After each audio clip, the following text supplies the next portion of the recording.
उत्तराखंड के लोक संगीत में कई ऐसे गीत हैं जो समय के साथ लोगों की यादों का हिस्सा बन गए हैं। इन्हीं गीतों में से एक है तेरू भाग त्वे दगड़ी। दशकों से ये गीत लोगों के बीच लोकप्रिय है और आज भी उतना ही पसंद किया जाता है जितना अपने समय में किया जाता था।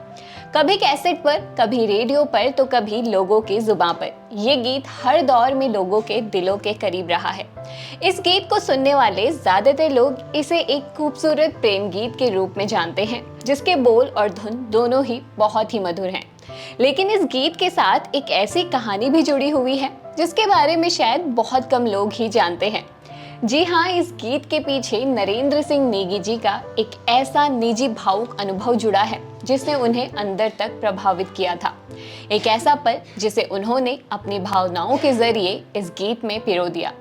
अब आखिर क्या थी वो घटना, किस परिस्थिति में उन्होंने इस गीत को लिखा था, नेगी जी के मन में उस वक्त ऐसा क्या चल रहा था जिसने इस गीत को जन्म दिया, और क्यों आज दशकों बाद भी इस गीत को उत्तराखंड के सबसे भावुक और यादगार गीतों में गिना जाता है। गीत गाथा के इस एपिसोड में आज बात गीत तेरू भाग त्वे दगड़ी की।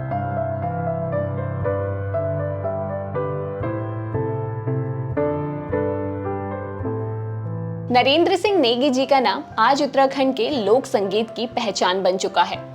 लेकिन उनका संगीत सफर एक गायक के रूप में नहीं बल्कि एक तबला वादक के रूप में शुरू हुआ था। 70 के दशक में वो विभिन्न सांस्कृतिक कार्यक्रमों और रामलीलाओं में भाग लिया करते थे। उस समय उनकी भूमिका मंच पर गाने की नहीं बल्कि तबला बजाने की होती थी।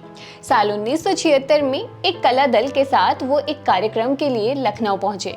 कार्यक्रम के दौरान वो ग्रीन रूम में बैठे हुए थे और अपने आप में कुछ गुनगुना रहे थे। संयोग से उनकी आवाज उत्तराखंड संगीत जगत के महत्वपूर्ण नाम और आकाशवाणी लखनऊ से जुड़े केशव अनुरागी ने सुन ली।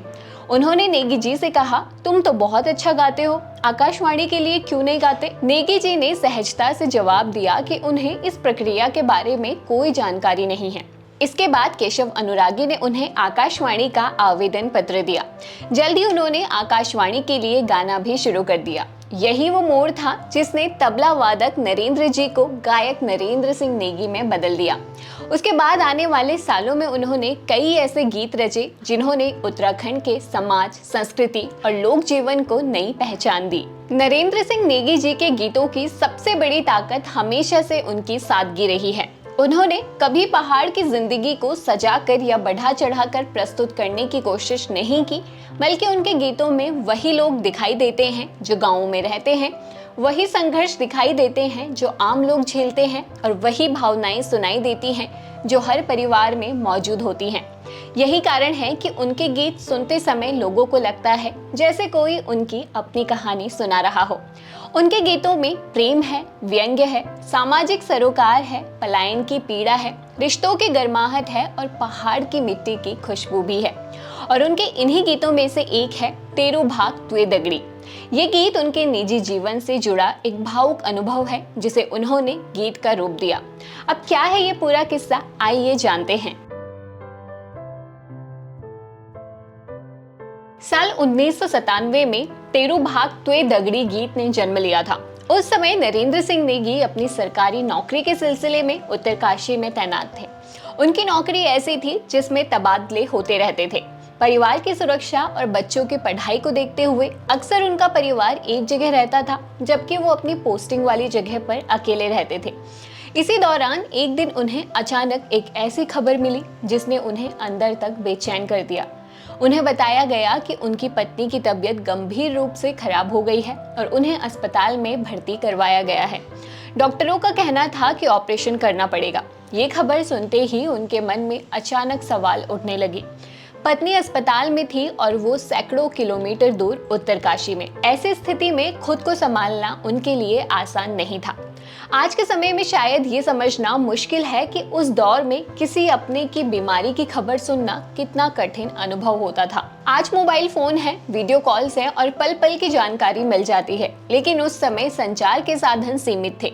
पहाड़ों में फोन की सुविधा हर जगह उपलब्ध नहीं थी। जानकारी पाने के लिए लोगों को दूसरे लोगों पर निर्भर रहना पड़ता था। ऐसे में चिंता कई ज्यादा बढ़ जाती थी। नेगी जी लगातार अस्पताल और अपने परिचितों से संपर्क करने की कोशिश कर रहे थे, लेकिन जब तक वो खुद अस्पताल नहीं पहुंच जाते तब तक उन्हें चैन नहीं मिलने वाला था।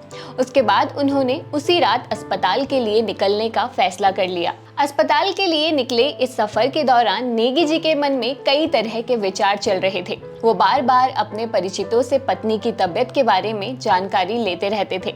अस्पताल से मिलने वाली हर छोटी बड़ी खबर उनके लिए महत्वपूर्ण थी। हालांकि वो लगातार संपर्क में थे, लेकिन जब तक वो खुद नहीं पहुंच जाते तब तक उनकी चिंता कम होने वाली नहीं थी। रात का समय था, पहाड़ों की सुनसान सड़कें, दूर दूर तक फैला अंधेरा और लंबे सफर के बीच उनके पास सोचने के लिए काफी समय था। ऐसे में उन्हें अपनी पत्नी के साथ बिताए कई पुराने दिन याद आने लगे। उन्हें याद आया कि कैसे हर मुश्किल में उनकी पत्नी ने उनका साथ दिया। नौकरी के कारण बार बार होने वाले तबादले हों, परिवार की जिम्मेदारियां हों या जीवन के दूसरे संघर्ष, उनकी पत्नी हमेशा उनके साथ खड़ी रही। इन सब बातों को याद करते हुए उनका मन और भी भावुक हो गया। शायद पहली बार वो इतने करीब से उन भावनाओं को महसूस कर रहे थे जिन्हें रोजमर्रा की जिंदगी की भागदौड़ में कभी शब्द नहीं मिल पाए थे। और तब इसी सफर के दौरान नेगी जी के मन में कुछ ऐसे भाव पैदा हुए जिन्होंने आगे चलकर एक खूबसूरत गीत का रूप लिया। पत्नी की चिंता, उनके प्रति लगाव और उनके साथ बिताए जीवन की यादें धीरे धीरे अब शब्दों में बदलने लगे। खैर, पूरी रात का लंबा सफर तय करने के बाद आखिरकार नेगी जी अस्पताल पहुंच गए। वहां उनके कुछ करीबी लोगों और परिचित पहले से मौजूद थे। कुछ समय बाद डॉक्टर बाहर आए और उन्होंने बताया कि ऑपरेशन सफल रहा और अब चिंता की कोई बात नहीं है। ये खबर सुनते ही नेगी जी ने राहत की सांस ली।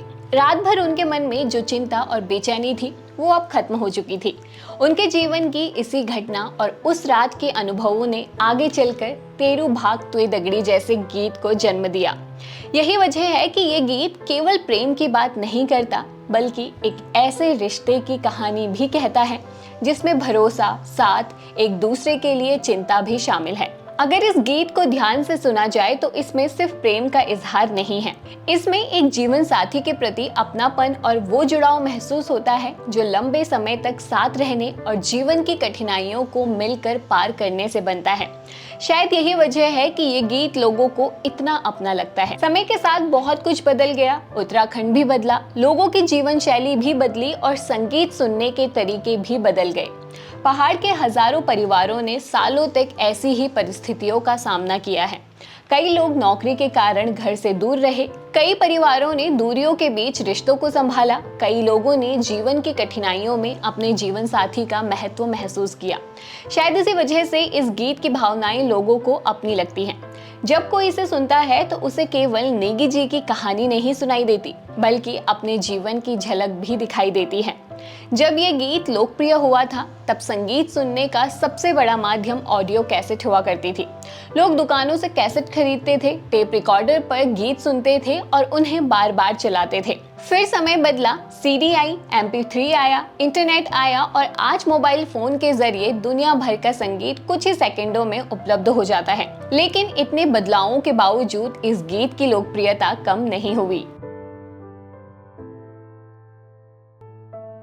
तेरू भाग तुए दगड़ी गीत की कहानी हमें ये समझने का अवसर देती है कि कुछ गीत केवल शब्दों और धुनों की मेल नहीं होते, बल्कि ये जीवन के उन अनुभवों से जन्म लेते हैं जो इंसान के दिल को गहराई से छू जाते हैं। यही कारण है कि ऐसी रचनाएं समय के साथ पुरानी नहीं पड़ती, बल्कि पीढ़ी दर पीढ़ी लोगों की यादों और भावनाओं का हिस्सा बन जाती है।